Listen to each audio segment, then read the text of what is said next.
And then our next speaker, Mylene Yao from US. Yes.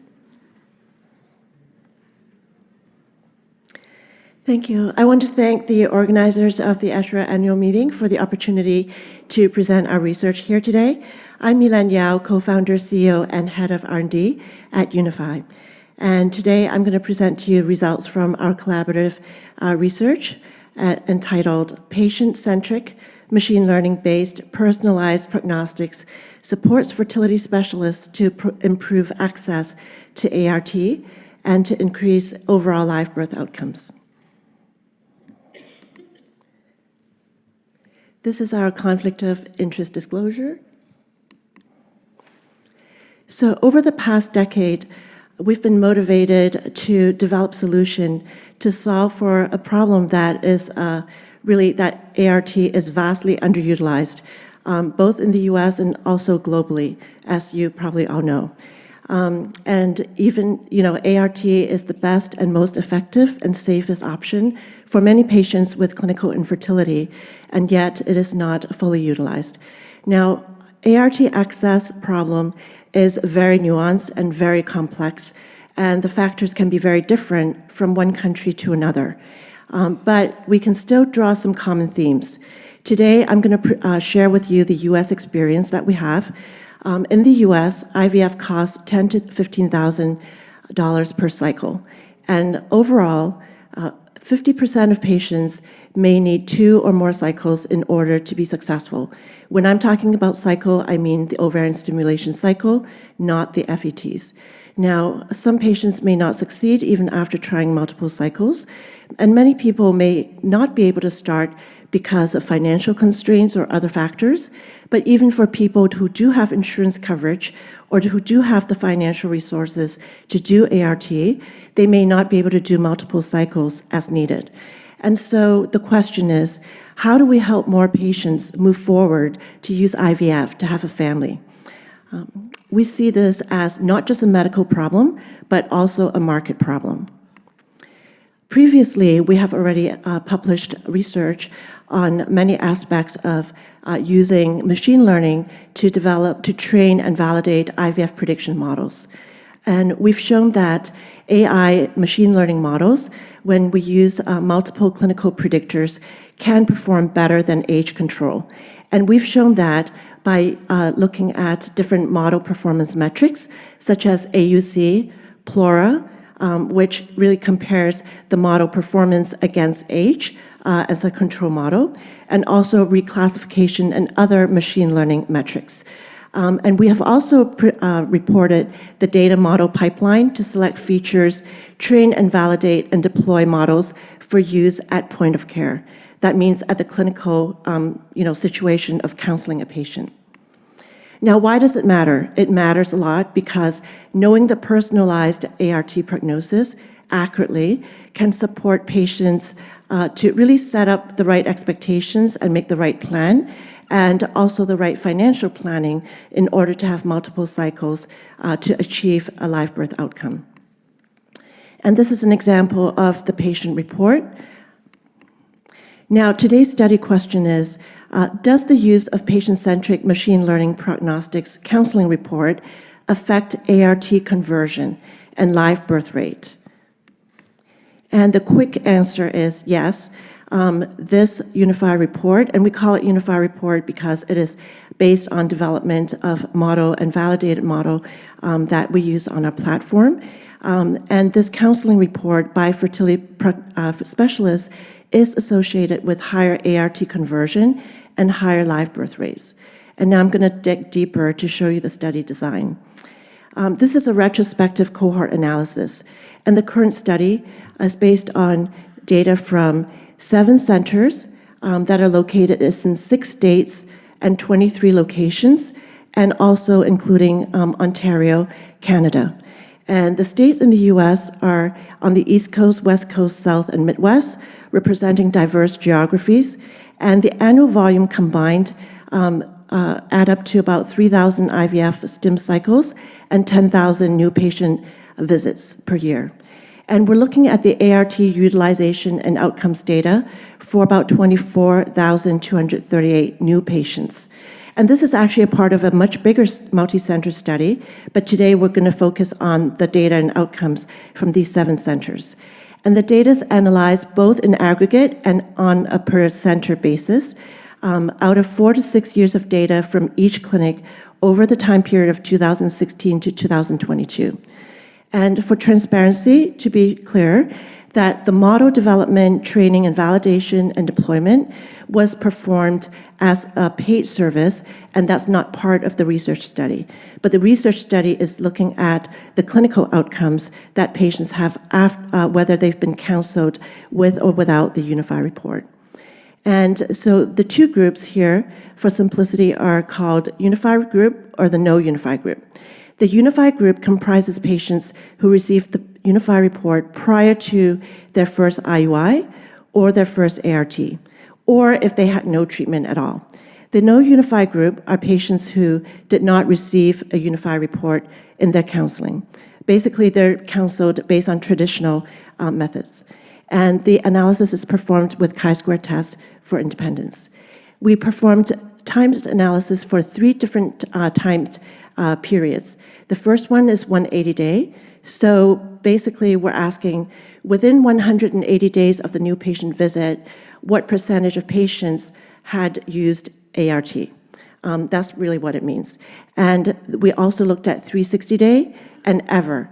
And in the ever analysis, there's no constraint of the time, so all the outcomes are collected based on the last date. And what do we mean by ART conversion? We're talking about from the new patient visit, which we call NPV, what percentage of patients ended up using ART, which is, for this purpose, IVF or ICSI, without any IUI to be used first. Or what percentage of new patients actually ended up using IVF or ICSI with or without IUI first. And in the US, IUI is very popular because it is very inexpensive, even though it is less effective. And these are some diagrams to show what I'm talking about. For each clinic, we compiled all of the tests and events and treatments that each patient had done, and then we built for each patient an event history, a digital event history, and then we compact them for analysis. And of course, this is all done based on anonymized data, and it's all IRB approved. And so these are the different ways that we've analyzed the timed analysis. And this is just a snapshot to show of the aggregate data what it looks like. This is not the actual analysis, this is just a description. So overall, about 24% of patients had a Univfy report ran on them to know the prognosis. And for the Univfy group, the blue, about 32% went on to use ART, and 22% used IUI and no ART. And for the no Univfy group, only 15% went on to use ART, and so on. Now I'm going to get into the more statistical analysis. So here we show for the NPV to direct IVF conversion, so no IUI, versus the NPV to IVF conversion with or without IUI. And we show the comparison for each time series. And the gray is the no Univfy group, and the blue is the Univfy group. And as you can see, the trend is very striking.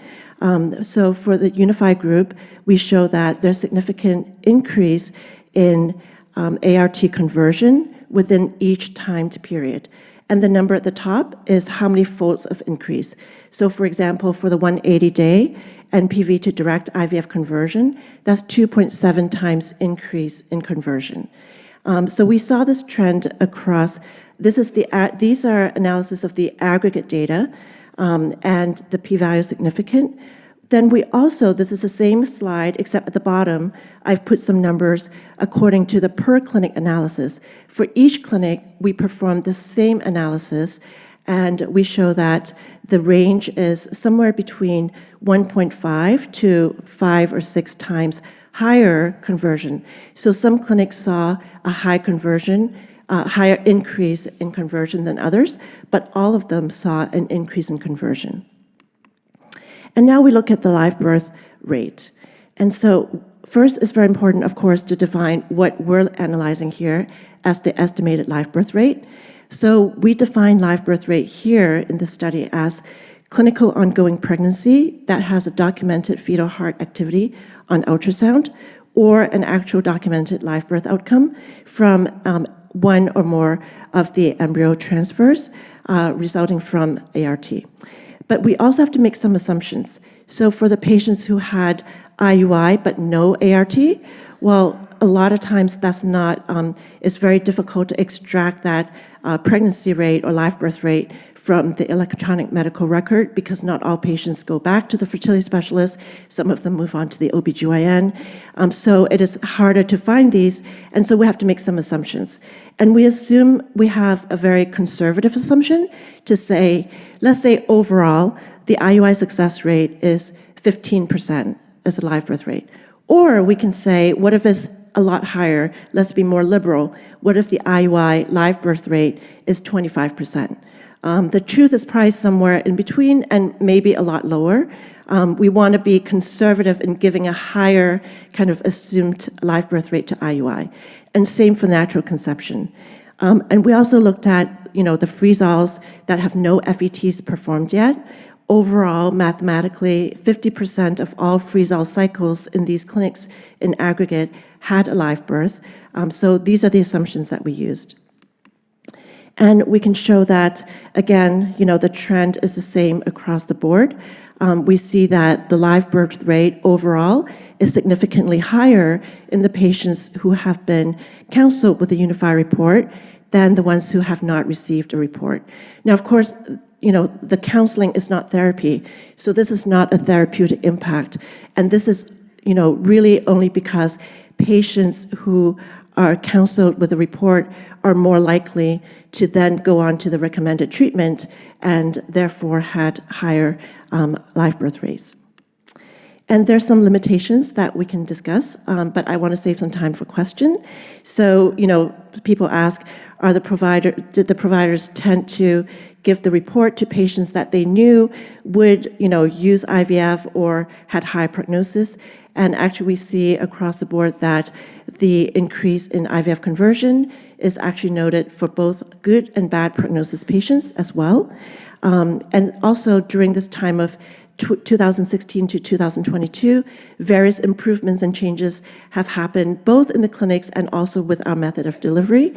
So those are all, included, but we cannot really dissect each, how each improvement contributed to the IVF conversion. So I'll stop here for questions.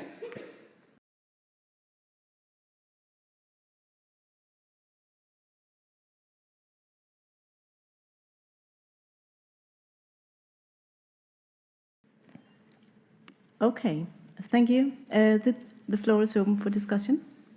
The paper, sorry. Yeah. Hi, thank you very much. I'm Karen Hammerberg from Australia. I'm probably misunderstanding the whole thing, but what do you know about the characteristics of the people who did the report and the people who didn't do the report in terms of their age and their other characteristics? Yeah, so actually, so this is a retrospective design. So it is not, there are no specific parameters that we were looking for. And the fertility specialists were just really free to use the report on, any patient and as many patients as possible. So this would be really any new patients that are getting fertility counseling, as long as they are candidates for IVF. And so, of course, if ART is not even an option for them, then they wouldn't be getting this report. But if ART is an option, even if it's not the first, maybe the first treatment they should try, then the report can be presented to them. But we really leave it up to each fertility specialist to determine when is the right timing to use the report, because they also will have to take into account the patient's acceptance of treatment even, or where they are in understanding their clinical situation. So we leave a lot of that completely up to the fertility specialist. Yeah, just wondering if it's a bit of a selective population in terms of you see a higher pregnancy rate. Usually that's related to the woman's age and nothing else, really. Oh, yeah, so this is pretty much used across the board. So we were able to analyze of the patients that received the Univfy report that there are kind of a comparable proportion of patients that had good prognosis and bad prognosis. The great thing is once we run the report on somebody, we actually can see the probability of success.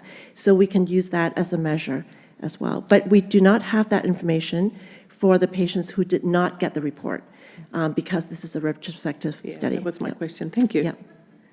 Thank you very much. Thank you.